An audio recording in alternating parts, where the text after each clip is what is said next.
everyone! Today I wanted to talk about the misconception that people with mental illness are just lazy. I think it's easy for people who've never suffered from a mental illness to think that we're just being lazy and we're just using that as an excuse to get out of work. Whenever I used to have to call into work because my anxiety was so high or I was having a panic attack, I used to just tell them that I was sick and I couldn't come in. Partly because I thought that they wouldn't believe it and that they think that I was just using that as an excuse to get out of work and I wasn't a hard worker. My first year of college, my grades suffered a lot because I would get so overwhelmed with everything that I just wouldn't do it and I wouldn't turn anything in and I never talked to anyone about it. And so I'm sure that to a lot of my teachers it seemed like I was just lazy and I didn't want to be there. If you're suffering from a mental illness and you're in school, it can be really hard to keep up with all the work and go to all the classes. And so sometimes you just kind of duck and cover and ignore everything and you don't go to class and you don't do your work, and so your grades start suffering. But the best thing to do in that situation is just talk to your school, tell them what's going on, tell them how much time you need for things, tell them that maybe if you can't go to the classes because your anxiety is really bad, tell them that you might not be in all the classes all the time, and they can hopefully help you out.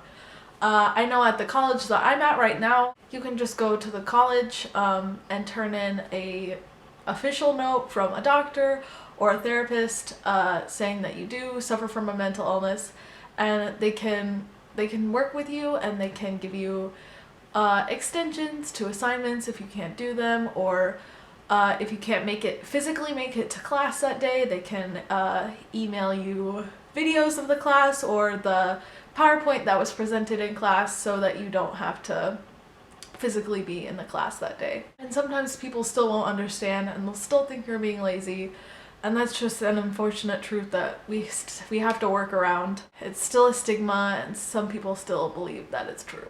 And even after you've talked to your employer or your school about this, it is still easy for us to feel like we're being lazy. Whenever I used to have to take days off of school or off of work, I would feel horrible about myself and I would think that I was being lazy and that there was no reason for me to miss whatever it was that I missed, and I was just lazy. And at one point I had to take an entire semester off of school because of anxiety and panic disorder, and a lot of times I would find myself thinking, I'm a horrible person and I'm falling way behind and I'm just being lazy and why am I not in school right now?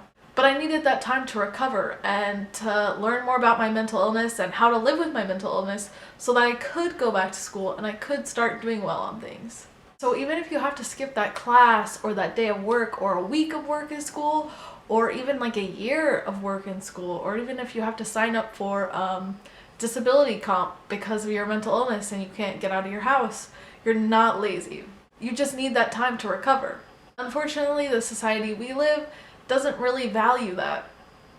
So there is still that stigma surrounding it, but you're not lazy. Just keep telling yourself that you're not lazy. You need this time. But yeah, that's all I had to say about that. Just feel like it's easy for us to start thinking that we're lazy and to believe that misconception. But it's false, and just remember that you are taking that time for yourself to get better, to learn about your mental illness, to learn coping methods for that mental illness, and eventually you can get back out there after that. And yeah, that's all I have. That's all I got. Okay, bye! Have an awesome day, and I love you, and you're great. Okay, bye!